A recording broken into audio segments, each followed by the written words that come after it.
சோழகுல திலகனே, ராஜாதி ராஜ, ராஜ குலோத்தங்க, ராஜ மார்த்தாண்ட, ராஜ கம்பீர, கங்கை கொண்ட சோழ சாம்ராஜ்யத்தின் சக்கரவர்த்தி, பராக்கிரம சோழ மன்னர், நாடாளும் நாயகன், பராக் பராக் பராக். மன்னா, மாமன்னா, நின் நாட்டில் மக்கள் செல்வ செழிப்புடனும் மகிழ்ச்சியுடனும் தங்களது அறிவுக்கூர்மையால் நாட்டு மக்களை பஞ்சம், பசி, வறுமை நீங்கி அமைதியான வாழ்க்கையை வாழ்கிறார்கள். அன்ன சேவல் அன்ன சேவல், ஆடுகொள் வென்றி அடுபோர் அண்ணல், நாடு தலையளிக்கும் ஒன்முகம் போல கோடு கோடு மதியம் முகழ்நிலா விளங்கும் சோழ நன்னாட்டுப்படினே நீர் வாழ்க, நின் கொடை வாழ்க. மிக்க நன்றி புலவரே, அமருங்கள். நம் மன்னர் ஏதோ யோசனையில் இருப்பதை போன்று தோன்றுகிறது. எதுவாக இருந்தாலும் உத்தரவிடுங்கள் மன்னா. உங்கள் ஆணையை உடனே நிறைவேற்ற தயாராக இருக்கிறோம். ஆம் புலவரே, எனக்கு சில நாட்களாக ஒரு யோசனை தோன்றுகிறது. அதை நினைத்து தூக்கமும் வரவில்லை. நம் அவை புலவர்கள் கல்வி, அறிவு புலமைகளில் சிறந்தவர்கள் என்பதை நான் அறிவேன். என்னுடைய ஆசை எண்ணங்களை நம் புலவர்கள் நிறைவேற்றுவீர்கள் என்ற நம்பிக்கை எனக்கு இருக்கிறது. கூறுங்கள் அரசே, தங்கள் எண்ணங்களை நிறைவேற்ற தயாராக உள்ளோம். உங்கள் புலமை மீது நம்பிக்கை உண்டு. என் எண்ணம் போல் நாளை விடியும் முன் நீங்கள் 4 கோடி பாடல்களை பாடித்தர வேண்டும். அப்படி 4 கோடி பாடல்களை படைக்கும் புலவர்களுக்கு பல ஆயிரம் பொற்காசுகள் பரிசாக அளிக்கப்படும். இதனை என் கட்டளையாக கூட வைத்துக் கொள்ளுங்கள். சபை கலையட்டும். இப்போது நாம் என்ன செய்ய போகிறோம்? நம் அரசரின் கட்டளையை எப்படி நிறைவேற்றுவது? புலவரே, தாமதிக்காமல் எழுதுவோம், வாருங்கள். ஆம் புலவரே, இப்போது நடுஜாமம் ஆகிவிட்டது. இன்னும் சில மணி நேரத்தில் விடிந்துவிடும். நம்மால் எப்படி 4 கோடி பாடல்களை படைக்க முடியும்? புலவர் பெருமக்களே, நாம் இதுவரை இரவு முழுவதும் எழுதியும் 1 கோடி பாடலுக்கு மேல் நம்மால் படைக்க இயலவில்லை. ஆனால் மன்னரோ 4 கோடி பாடல்களை படைக்க வேண்டும் என்று உத்தரவிட்டுள்ளார். ஏன் செய்வது? ஒரே குழப்பமாக உள்ளது. ஆம் புலவரே, எனக்கு ஒரு யோசனையும் தோன்றவில்லை. என்ன செய்வது என்றும் புரியவில்லை. இறை வடிவத்தில் யாராவது நமக்கு உதவி செய்தால்தான் உண்டு.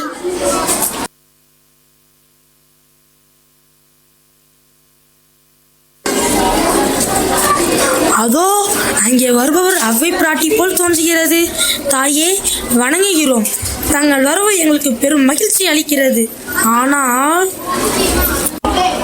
மிக்க மகிழ்ச்சி புலவர் பெருமக்களே. ஆனால் என்ன புலவர்களே, உங்கள் முகம் சிவந்திருப்பதேன்? புலவர்கள் எப்போதும் அறிவு கூர்மை கொண்டவர்கள். நம் அரச பெருமானின் எண்ணத்தை உரிய நேரத்தில் நிறைவேற்றுபவர்கள். நீங்கள் என்றும் முகமகிழ்வுடன் இருந்தால்தான் அரசவையை அலங்கரிக்க முடியும். அம்மையே, எங்கள் வேதனையை எவ்வாறு கூறுவது என்று தெரியவில்லை. எதுவாயினும் கூறுங்கள், நான் உங்கள் கவலையை தீர்க்க முயலுகிறேன். நம் அரசர் நாளை அரசவையில் பொழுது விடியும் போது 4 கோடி பாடல்களை இயற்றி தர வேண்டும் என்று உத்தரவிட்டுள்ளார். அதனை நினைத்தே நாங்கள் வருந்துகிறோம். அப்படியா?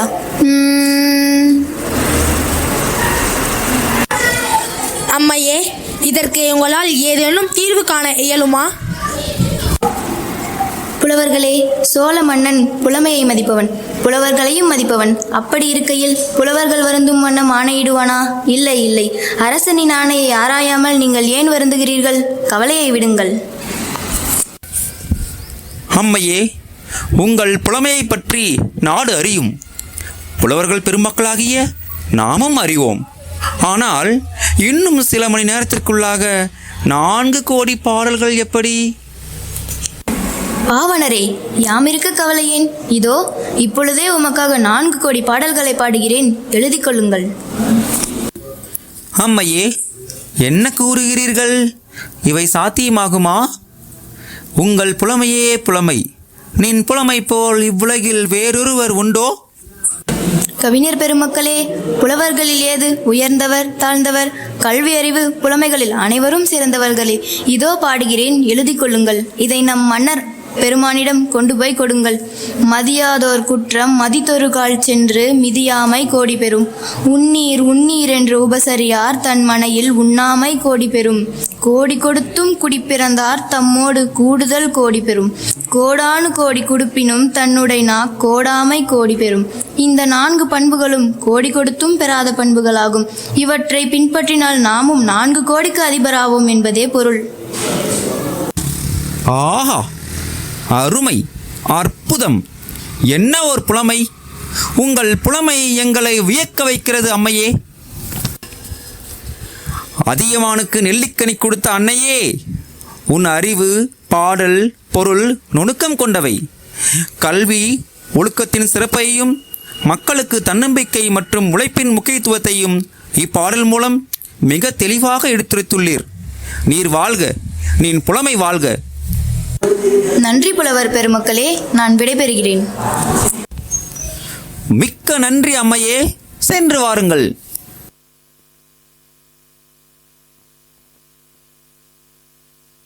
மன்னர் மன்னா, வாழ்க வந்தே.